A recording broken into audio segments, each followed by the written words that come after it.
Melati setengah tangkai. Aku yakin setiap orang pasti pernah bermimpi, baik itu saat mereka membuka mata ataupun ketika tidur. Demikian juga denganku. Sambil kususuri jalan berbatu ini, ku terbangkan pikiranku hingga bercampur dengan peluh yang hendak jatuh dan debu yang merebahkan tubuhnya pada dedaunan yang telah pupuh. Matahari berangsur menuruni singgasana. Burung-burung mulai mengepakkan sayap menuju peraduannya. Lembayung bertebaran di antara selimut hitam yang masih terlihat tipis. Lantunan azan sholat maghrib menggema mengantarkan insan menuju kewajibannya. Sementara dalam kamar yang berbeda, terlihat ibu sedang melaksanakan sholat. Entah sholat isya atau tahajud, aku tidak begitu memperhatikannya. Lantunan ayat-ayat Al-Quran keluar dari bibirnya. Di sampingnya, adik-adikku telah terlelap dan bertemu dengan mimpi-mimpi indahnya yang tak kunjung mereka jumpai. Kutarik napas dalam-dalam dan kuhembuskan melalui rongga mulut dan kubiarkan napasku bercampur padu dengan dinginnya udara malam ini.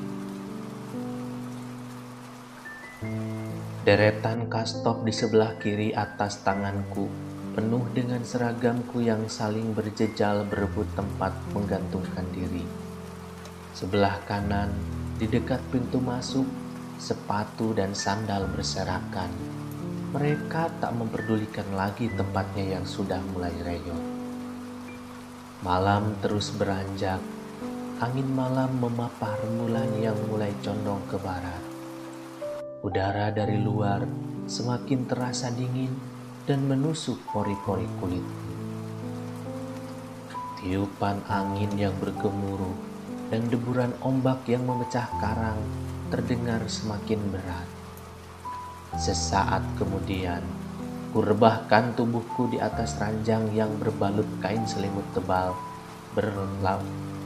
Perlahan tapi pasti, mataku terpejam dan tak ingat satu apapun.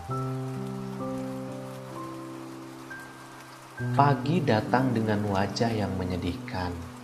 Bagaimana tidak, sejak subuh tadi aku tak melihat pergelutan sinar mentari dengan kabut sisa selimut semalam.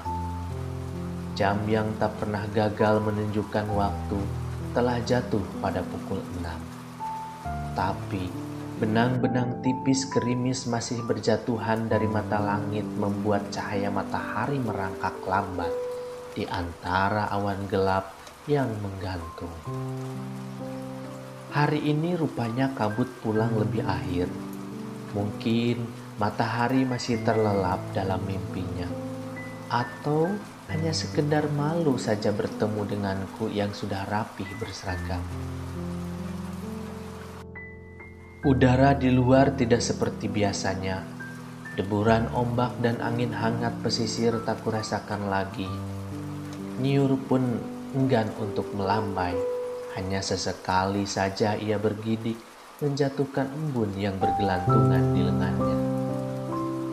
Aku hanya mampu berdiri menengadah menyaksikan awan yang akan jatuh. Di seberang pandanganku, kulihat sepasang camar sedang bergidik di dahan bakau yang agak menjulur ke atas. Sayapnya saling berkepak menepis gerimis yang mencoba hinggap di bulunya. Dari arah utara kulihat sesosok laki-laki paruh baya mengenakan jas abu yang sudah mulai kumal. Jalannya agak merunduk, mungkin ia sedang mencari sesuatu atau hanya sekedar menghindari gerimis tipis yang mengenai bola matanya. Sambil membelok ke kiri, ia melepaskan senyumannya ke arahku. Kemudian ia berhenti pada pematang tambak yang ada jembatannya. Setelah kusaksikan dengan seksama dan berdebat sedikit dengan kabut yang enggan beranjak dari pandanganku, Akhirnya aku dapat mengenali orang tersebut. Ia adalah Pak Agus, seorang mandor tambak di sini yang tiada lain adalah ayahku sendiri. Sudah hampir 5 tahun ayah mempertaruhkan kulitnya yang legam dan dahinya yang mulai mengkerut untuk mengais rezeki di tambak ini. Memang sangat besar tanggung jawabnya. Ia harus mengurusi tambak ikan bandeng dan udang windu yang tak pernah kuhitung berapa jumlah kolam di tambak ini. Yang pasti, aku tidak pernah sanggup membayangkan betapa lelahnya mengontrol kolam-kolam tersebut. Dengan berjalan saja, aku membutuhkan waktu 1 jam untuk mengelilinginya. Saat lamunanku semakin jauh, tiba-tiba terdengar sahutan dari dalam rumah. Sepertinya aku mengenali suara itu, suara yang tak asing sejak aku dapat mendengar. Ya, tiada lain dia adalah ibu yang dulu melahirkanku. Dengan perlahan tapi pasti ibu menghampiriku yang sedari tadi berdiri kaku di depan pintu. Entah sudah berapa menit, yang pasti kaki ini sudah terasa berat, mungkin karena terlalu lama berdiri. Bagaimana? Sudah siap jagoan ibu? Tanya ibu sambil menghampiriku dengan senyum tipisnya. Sudah bu, jawabku dengan singkat. Tangannya sangat sibuk. Yang kanan ia memegang batang payung, sementara tangan kirinya meraih tas yang sudah ia siapkan sendiri di atas meja yang tidak jauh dari pintu. Tak lama dari itu, beca langganan kami sudah tiba di depan rumah. Ibu mengangkat payung dan tubuhku ke jok lalu ia pun menyusul. Roda becak berjalan bagaikan jarum jam yang tak henti berputar. Meskipun tak sekencang gerakan pedati, tapi kendaraan ini mampu mengantarkanku ke sekolah dan menghindari bel masuk kelas. Jarum jam terus berputar, sementara langit tak banyak berubah.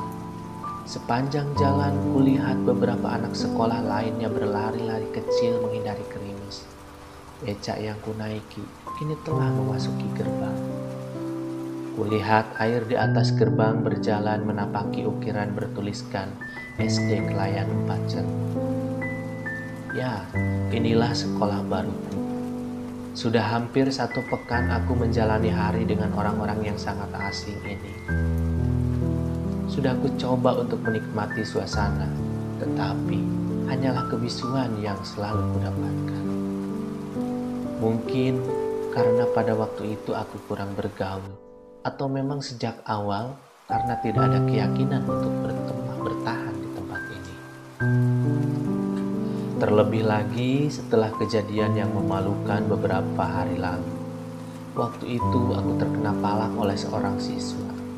Kejadian tersebut sekaligus membuat keberanianku bagaikan bara disiram lautan es. Sehingga sempat terlintas dalam benakku untuk meninggalkan lingkungan yang tak bersahabat ini. Kalau saja bukan karena ayah dan ibu yang memaksaku untuk pindah sekolah, tak ingin rasanya aku berada di tempat ini. Demikianlah hari-hari penuh dengan keterpaksaan di tempat perasingan yang baru. Perlahan becak yang kami naiki memelankan lajunya. Terdengar suara kanpas rem yang bergesekan dengan roda, hingga akhirnya becak benar-benar berhenti dan kami pun turun dari kendaraan ini. Hari ini kulihat banyak anak-anak meninggalkan pelukan ibunya di depan kelas. Seperti biasa, setibanya di depan kelas aku hanya mampu menghabiskan waktuku bersama komik kesayanganku yang mulai busuk. Bahkan halaman depannya sudah tak enak dipandang. Banyak sekali coretan dan halaman yang hilang. Inilah tempat berhayal. Berharap suatu saat nanti aku dapat menulis cerita seperti ini. Walau sejujurnya aku tak sedikit pun punya bakat untuk itu. Deretan meja dan kursi serta hiruk pikuknya isi ruangan kelas 2 ini hanya sebagai pelengkap kala aku dipaksa untuk bersentuhan dengan dunia baru ini. Pukul 7.30, bel berbunyi nyaring sekali. Sudah Sudah hampir 1 minggu aku tak mendapati suara lonceng, kicauan burung, suara lirih nyanyian daun bambu dan sorak sindir anak-anak terhadap temannya yang selalu ngompol saat mengerjakan soal di depan kelas. Di sini kami benar-benar telah dipaksa untuk dewasa dan disiplin. Memang benar-benar dunia ini telah merampas hidupku. Matahari mulai berangsur. Kabut yang dari tadi menyelimuti pelupuk mata kini telah pergi dengan berakhirnya pelajaran matematika. Sepertinya bukan kepala kami saja yang pusing, kabut pun enggan untuk bertemu dengan pelajaran yang satu ini. Hari mulai cerah, matahari menyinari bumi dengan sinar yang merekah. Ilalang di seberang jalan masih merunduk karena memikul butiran embun yang terlena di punggungnya. Aku mulai memungut cahaya tersebut dengan senyuman getir kehidupan. Aku mulai memungut cahaya tersebut dengan senyuman getir kerinduan untuk pulang. Tangan kananku merogok tas yang kusimpan di bawah meja. Kudapati benda itu. Ya, komik inilah yang selalu menjadi kawan setiaku selama ini. Sebuah komik yang kutemukan di umpak langgar kakekku 3 bulan lalu. Walaupun akhir-akhir ini ada beberapa teman baruku yang mencoba untuk mendekat, tapi aku tidak yakin mereka dapat setia seperti buku komik yang sudah kugenggam ini. Ki, sedang apa kamu? Loh, kok kamu tidak jajan? Aku tersentak. Kemudian komik tersebut jatuh ke bawah kursi. Kupalingkan kepalaku ke belakang. Rupanya yang mengagetkanku adalah orang yang baru aku ceritakan tadi. Mereka adalah Jenal dan Yopi, teman sekelasku. Sepintas mereka memang baik, selalu mencoba untuk dapat berteman denganku.